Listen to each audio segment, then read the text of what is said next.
Good evening, everyone. It is such a joy to be here with all of you tonight for this 85th annual meeting of Lake Region Electric Cooperative. Thank you all for participating in your annual meeting. 85 years ago, where you and I live today as members of Lake Region Electric Cooperative, the people did not have electricity. Only the people who lived in the towns and the cities had electricity. The big power companies said there's not enough customers in the rural area. It'd be too expensive. There wouldn't be any profits to be made. So the people came together at the local grassroots level to talk about the idea of forming their own electric cooperative so they too could have electricity and improve their quality of life. At the federal level, President Roosevelt in 1937 signed that Rural Electrification Act, bringing power to the people by providing low-interest loans to the newly formed electric cooperatives across our nation. Your cooperative, Lake Region Electric Cooperative, was formed in 1937. It borrowed $125,000 from the REA and began building those power lines out into the rural areas, bringing power to the people, creating a glow of farmstead lights, symbolizing the people's victory over rural darkness. As we gather here tonight at this annual meeting, it seems like everything has changed since 1937. The most important things have not changed. The members still come together at the grassroots level. The members still own this cooperative, and the members still elect the board of directors to govern your cooperative and to make those decisions that are in the best interest of the membership. One of the things that we cherish the most is when a member shares that story of what it was like when Lake Region Electric Cooperative brought electricity to their farm for the first time. Last year, we received this inspiring handwritten letter from Leo Dahl, a 93-year-old Leo Dahl, a 73-year member of Lake Region Electric. We met up with Leo after we received this letter. We did an interview with him, and we'd like to share with you his video of his recollection of what it was like when he received electricity for the first time.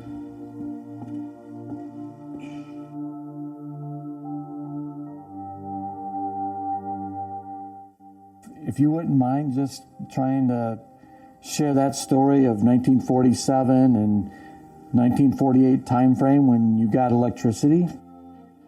I farmed with my dad, and he had we had moved in a small house, and I lived there when electricity came, 1948. And I'll never forget, we had the houses and buildings pre-wired for it, you know.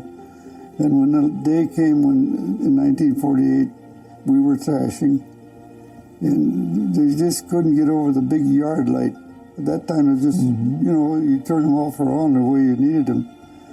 And it just went leaps and bounds from there, the change of life. Everything changed. We could come in the house at night and see the floor. Never, you know, we had lights, but they didn't have anything like electric lights. And then this old army truck came the next spring to set the poles up. Just pretty amazing process back in the day, digging holes by hand. Well, yeah, they give us the tools or whatever, they borrowed them, the spoon shovel or spoon hook. They had to be 6 feet deep, and we'd dig them. Wow. And then in the winter time or in the fall, they delivered the poles. They just laid on the ground wherever there was a hole. And then in the spring, that old army truck come with a boom on it, and he lifted up the poles and set them in there.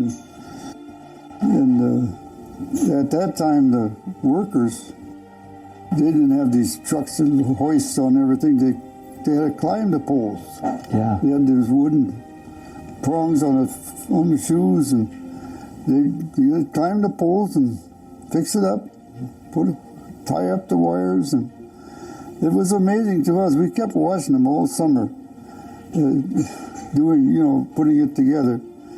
And then in August, we got the current, and that changed everything. Everything changed for the better. It was really something good. We were able to get a small radio, and that was really something. And then we put one in the barn that had music in the barn. Nice. Yeah. Yeah, it's quite a history to it. Few farmers had these 32-volt deals to make electricity, and neighbors were always kind of anxious at that. And when they found out that they could get electricity, they just signed up like nobody's business. Yeah. Yeah. If I remember right, the going bill a month was $3.50. Okay. Yeah. I don't know what is it now, 27 or? Yeah, the basic charge, facility charge is $24. Yeah. So, but it's a big improvement. Good workers, good upkeep. I really appreciate it. A $5 membership fee or anything like that, do you recall? I don't remember that. I know Dad was one of the workers that went around the country and got the people to sign up for electricity. And that's the boom from there on. Kind of what you were saying, I keep your letter right there because for me, we have to stay focused on you, the members of the co-op. Yes. And so in a little letter, it's got the history, it's got the gratefulness, it's got all the things we talked about. And that's just a good reminder for me every day. When I come to work, I sit down and that's what I see. Really? And that keeps me focused on the most important thing, which is you, the member. There you go. So, thank you. Appreciation of saying thank you. Thank you goes a long way. Yeah. It really does.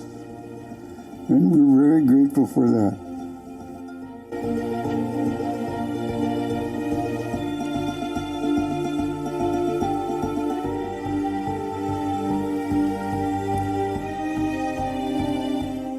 I'm certainly very grateful to have had the opportunity to meet Leo and his wonderful family. Unfortunately, Leo passed away this past year. Quite a man. Hope you enjoyed that video. All right. Well, each year at Lake Region Electric Cooperative, we do a member satisfaction survey. And this past year, I'm so pleased to report that 2,783 members participated in that survey. When we asked the members that question of overall, how satisfied are you with your electric cooperative, we scored a score of 8.9 on a 10-point scale. The best part of this survey is the comments that we received back from the membership. Many of those comments are positive comments, and they are typically directed at the great work that our employees do day in and day out to serve you, whether it's at this annual meeting tonight, whether it's when you call into the front office, or when our employees are out there battling those storms, the blizzards this past winter, and this massive storm that hit our system so hard this past Monday night. We had 9,800 customers out of power at about this time on Monday night earlier this week. All of our customers are now back in service. I would like to take this opportunity to thank our employees. Those of you here, those of you in Frazee, those of you in Parker's Prairie, for the awesome job that you did this week, and we did it safely. I want to share just one story about this week. On Monday night, we all watched the Weather Channel. Here came the storm. We're all hoping we're not going to get hit. Some of us got hit really hard. The storm cleared, it passed. When you work at the co-op and a storm like that goes through, you just kind of naturally go to work when you can to help the multi-day process here to restore power. One of our employees came in. He showed me his phone. He says, "This is a picture of my lawn." debris everywhere, some of his personal property damaged, things laying in his yard. He said some of the debris broke windows in his house. He came in to work within an hour or two of that storm to lead the charge for the last 3 days to restore power. That's the type of people in this organization. I would like to take this moment to ask all of our employees to please stand. And the retired employees who are here tonight, which is great to see. Could you all stand, please? Thank you. Thank you so much.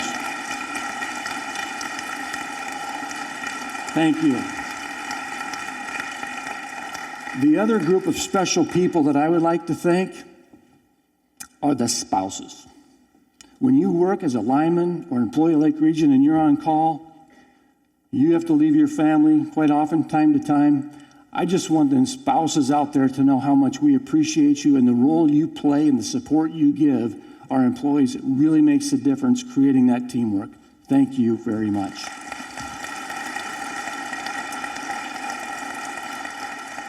The other things we get really good feedback from our members is on our rates. I have some really good news to share tonight in terms of our rate stability plan and how we're working to keep your rates stable. The second area that we get a lot of good feedback on is reliability. I'm excited to share with you some of the new things we are doing to improve reliability for our membership. Here's one of the comments we get back in our survey about rates. Thank you for having some of the lowest rates in Minnesota. When you look at just electric cooperatives and compare the rates that we pay as members of Lake Region for 1,000 kilowatt hours per month, when we benchmark our rates against our peer group of 14 cooperatives, we come in, they're second lowest, as you can see, Lake Region in the green bar. We also get this comment. Rates are too high compared to town residents. The fundamental reason why you're going to pay a little bit more for electricity in the rural areas is because it takes so much infrastructure to provide electricity in the rural areas across such a wide geographical area to a fairly small number of customers. I hope these two pictures on this slide kind of paint that picture for you. That picture on the left, that's Lake Region service area, a rural area. What do you see when you drive down that road? You see a lot of poles, a lot of wire being strung a long distance with an occasional house or two along the way. The picture on the right of in town where Xcel Energy, for example, would serve, you see one pole with several houses very close. It's just more cost effective to serve a town than the rural areas. I like to use these wires to demonstrate this point even further. Pretend with me that this is 1 mile of power line for Lake Region Electric. These colorful pieces of tape on here represent one customer. We only have 5 customers per mile of power line. So all the costs to build this line, to operate this line, to maintain it, to restore it after power outages, we can only spread those costs over 5 customers. If you compare that to this wire, pretend this is a 1 mile of power line for Xcel Energy, who serves towns and cities. They have 46 customers per mile line, so they can take their cost of building and operating that power line and spread it over 46 customers. And at the bottom of the slide there, it kind of shows you from a rate structure standpoint what that means.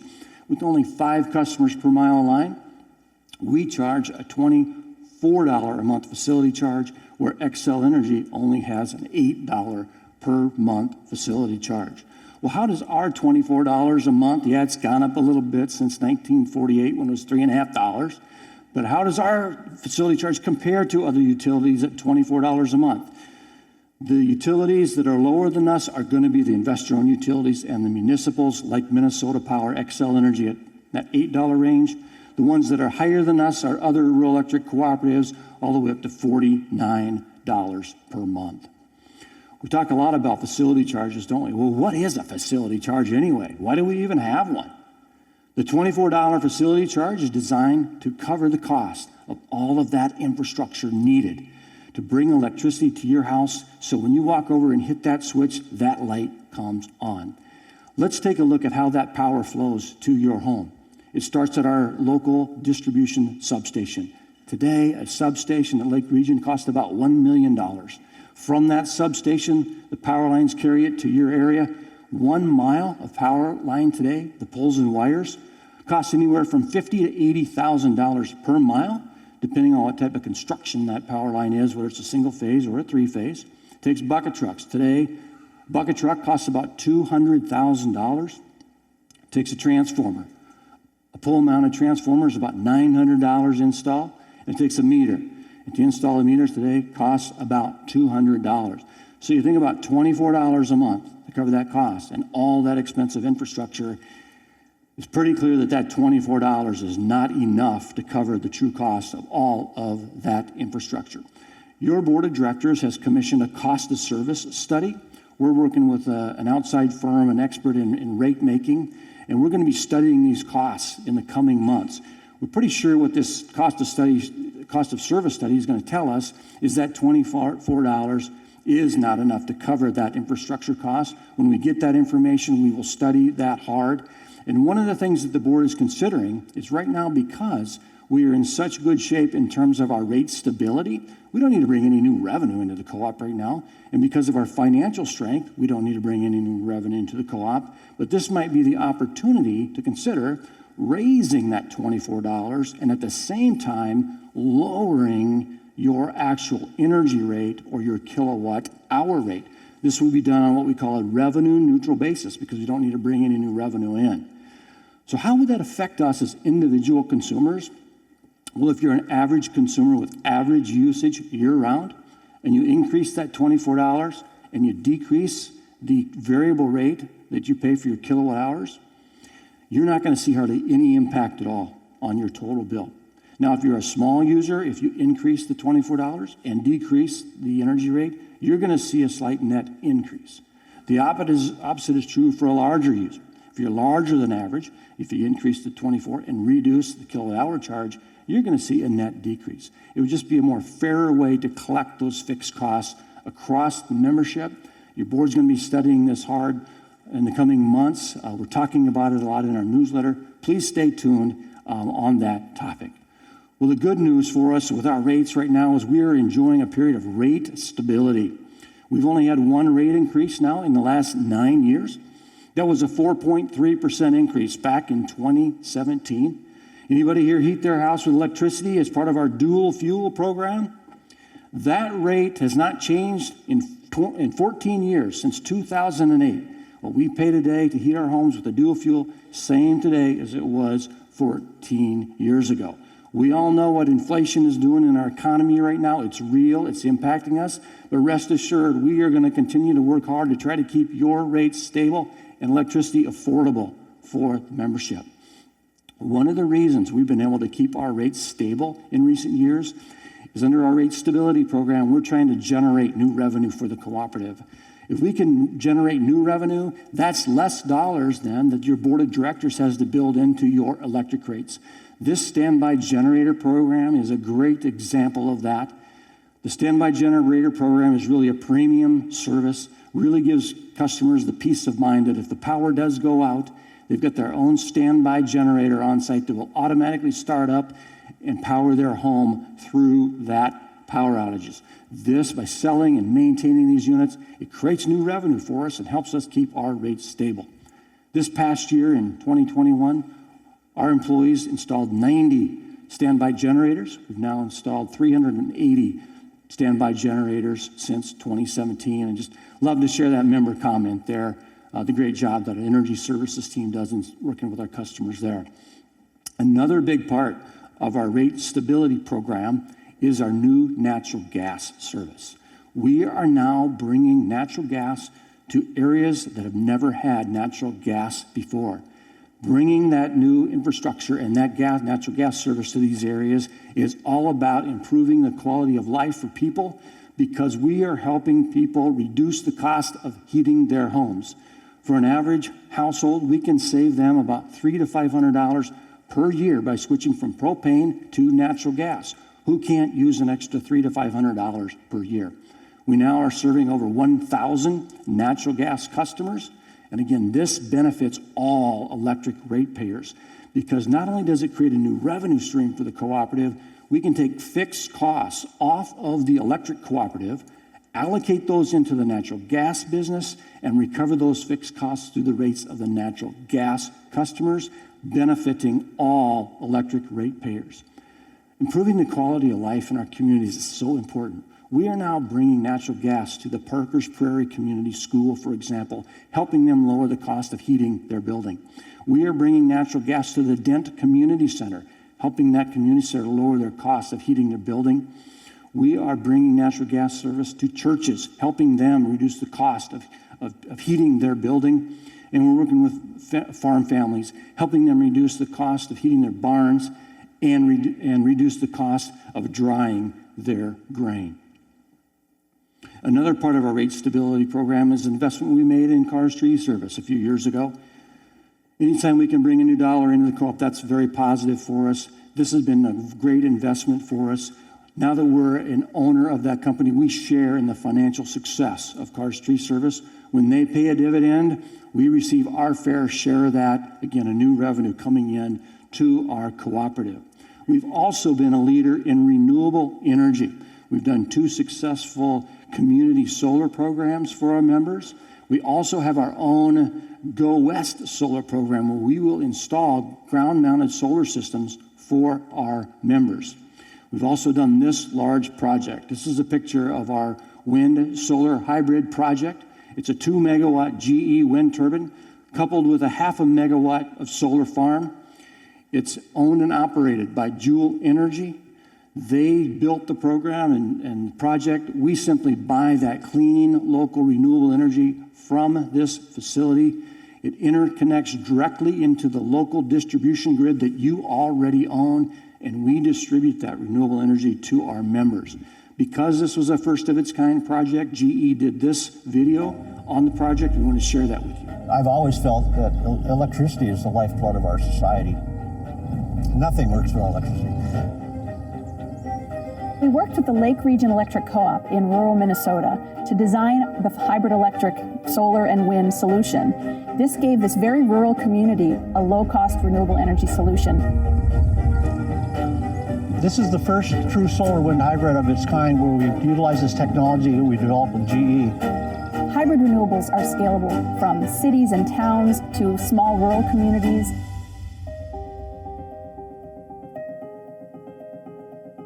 They're very complementary on how they work together. We can harness both the wind and the sun in one project and bring more renewable electricity to our members. With this renewable technology, there's no fuel, no emissions, no waste, no water, and it's by far and away cheaper energy.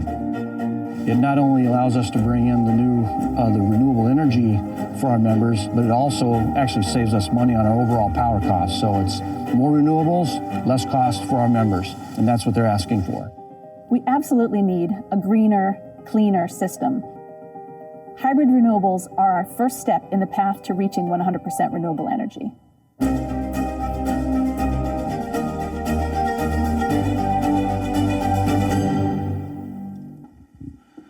All right, these 4 projects that I just described, the wind solar, the natural gas business, the generator program, and the Cars Tree Service, those 4 items and projects together create a positive total rate impact for the membership each year of about $750,000, helping us keep our electric rates stable.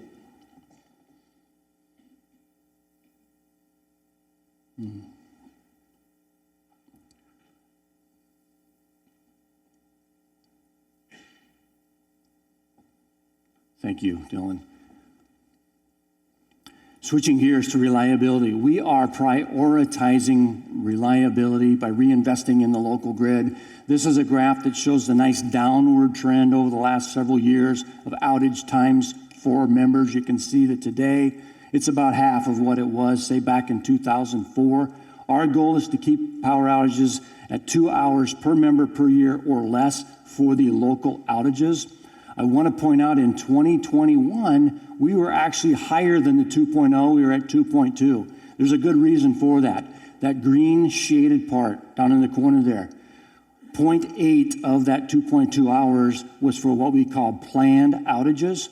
Because we're doing so many upgrades to our system, We need to take planned outages. If we're doing a major upgrade to a line or a major upgrade to a substation, we have a planned outage. It's just so much more efficient and safer to take the whole area of that project offline and let you know ahead of time when that's going to be and about how long it's going to be, and then bring it back on once that project is completed. The good news for you there, if you were part of one of those planned outages in 2021, that means there was some big infrastructure improvements in your area that should lead to improved reliability going forward.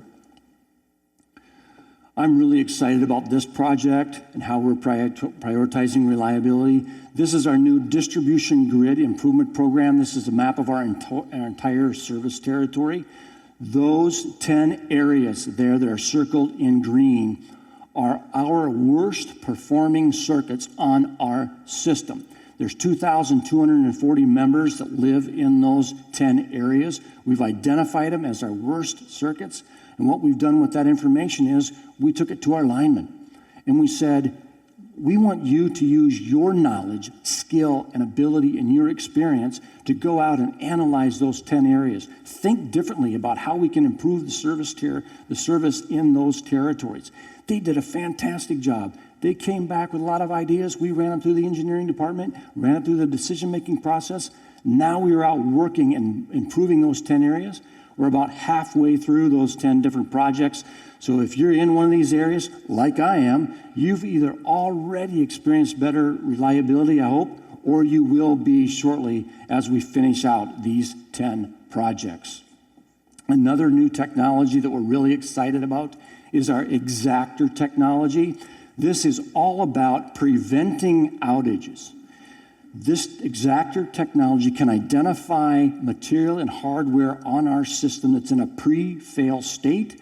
We can get out there and change it out for you before it causes a power outage. It's really a two-step process. The picture on the left, you see that yellow piece of equipment on the hood of that truck? That's part of the Exactor technology. That technology in a vehicle driving at posted speed limits, paralleling that power line, as you drive down the road, that equipment and technology is sensing that power line. You need to make 4 different and separate passes along that power line and let it collect data. And what that does then is they give that data to us and it sends us to an exact location, a GPS coordinate. So on the right side of this screen, it took us to this pole. And you can see that employee there with that handheld scanner, and you scan the top of that pole, all that equipment. And what it's telling us is one of those brown insulators on the top of that pole is in a pre-fail state. The beautiful thing about this is by identifying it before it fails, number one, it prevents causing an outage for the membership. But number two, our guys can get out there, hopefully on a blue sky day like this picture shows, change that out, members won't even know it, and it's just so much safer to do it in a controlled environment on a blue sky day than waiting till that insulator fails at night in a storm, a stressful outage. Much safer for our employees. Better reliability, better safety for our employees. We've also made very large improvements to the transmission system. We don't own our transmission system. The transmission system are the larger structures, the larger poles you see, the larger substations. They're owned primarily by Great River Energy.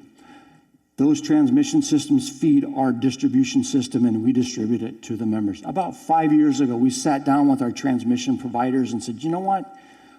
We're not satisfied with the level of service we're getting from our transmission system. We did a full-blown analysis on our transmission system, and I want to share with you some of the big projects that came out of that analysis. This first one is a new Great River Energy transmission substation called Schuster Lake. This is a $6.8 million project located near Perham. This new substation has now increased the reliability to 3 Lake Region Electric distribution substations, the Dora, the Dent, and the Perham distribution substations that serve over 5,000 Lake Region members. Since this project was completed, the transmission-related outages have reduced from an average of 6.5 per year down to 0. Another project that came out of that study was a new Lake Region substation and a new Great River Energy power transmission line. We upgraded our Lake Eunice substation, and Great River Energy built a new transmission line to our new substation. This was a $3 million project located near Lake Eunice and Pelican Lake. It was completed this past year. This has now increased the reliability to over 2,000 members that are served off this one substation called Lake Eunice. This transmission-related outages have been now reduced from an average of 4 per year down to 0. I hope these before and after pictures do it justice, but those new substation picture and that new transmission line there, it is state-of-the-art infrastructure and technology, and that technology will serve Lake Region members well for the coming decades. Another big project was the upgrade to the Great River Energy Frazee transmission substation. This was a $10.2 million project completed last year. There's also going to be a new transmission line built to this substation in 2023. With this project, we are now experiencing increased reliability for the Lake Region substations of Evergreen, Butler, Frazee, and Burlington, and increased voltage support for over 1/2 of our distribution substations. Transmission-related outages, because of this project, have now reduced from an average of 4 per year down to 0. Another improvement the GRE made was to the Henning GRE transmission substation. This is a $1.2 million project that has increased reliability to 2,402 Lake Region members served off the Stalker Lake and Henning substations. The transmission-related outages have decreased from an average of 5 per year down to 2. Those 2 transmission-related outages have happened just here recently. One of them was this week. The Stalker Lake area is one of the hardest hit areas from the Monday evening storm that hit about this time Monday evening, about 72 hours ago. We had 9,800 members out of power. Had a chance to drive down and around the Stalker Lake area last night, and pretty incredible, the massive trees and things that are down, but tremendous upgrades made to our transmission system. One other project here is a Lake Region project. We made upgrades to our 10-mile lake substation. We also extended a 3-phase line underground out of that substation for 13 miles to improve the reliability in that area. This slide is a summary of these 5 big projects. Those red dots are the locations around our system of those projects. The lightly shaded green areas are the areas where members should see improved reliability from these projects. $22 million in total for these 5 projects should improve reliability to over 18,000 members. We do not know of a time in our history where we spent this much investing in our local transmission system to improve reliability. Well, how's your cooperative doing financially? Let's take a look at our 2021 consolidated financial statement. Consolidated, now that we have a gas company, means it's the electric cooperative and the natural gas company consolidated into one financial statement. Top line there, our total operating revenue, over $55 million. You look at our costs and our expenses. We really try to demonstrate financial discipline throughout our organization to control our costs. Everybody's done a great job with that. That produced a total margin last year of $5.6 million. Having a really good year like that of a margin of $5.6 million continues to increase the equity of your cooperative. We finished out the year with $66 million of equity on the balance sheet. We've increased our equity over $43 million since 2005, and we are currently at 46% equity. With that good financial year and strong balance sheet, your board of directors, again, made that local decision in the boardroom to retire over $1.8 million in cash back to the members last fall. We are now on a 17-year capital credit rotation. It now comes to you in 3 pieces. The big piece is the Lake Region piece, of course. Great River Energy, a cooperative, also is now retiring cash back to Lake Region, and we pass that back to the members as well.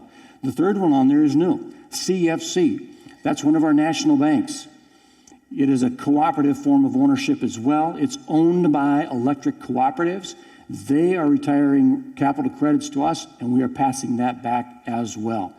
This is now the 9th consecutive year of record capital credit retirements back to the membership, And we've now paid out over $33 million in capital credits in the rich history of this cooperative. Lake Region is all about people helping people. We are so thankful for our Operation Roundup program and the generosity of our members. The Operation program, if you're not familiar with it, you can now opt to round up your power bill each month to the next dollar, and that small change goes into the Operation Roundup Fund and really makes a difference in our community.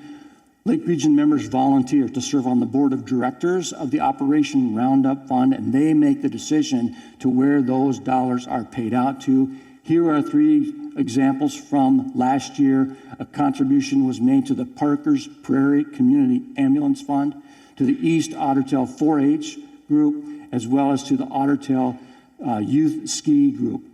Great ways to improve the quality of life in our communities. We've now paid out about $479,000 since this program was established back in 2007. In closing, I just want to say that I hope that you feel that your cooperative is committed to serving you. If there's a moment where you don't feel that way, please call us. Please let us know. I'll be the last one to leave tonight. Come see me. We absolutely want to work with you, whatever the topic is, whatever the issue is, so you feel like your cooperative is committed to serving you. If I could close by saying this, I hope that as members, you are really proud of the past and the history of Lake Region Electric, but I hope you also feel that as we look forward, that you feel that your cooperative is prepared for the future, and whatever that future brings, let's continue to build that future together as a cooperative. Thank you very much.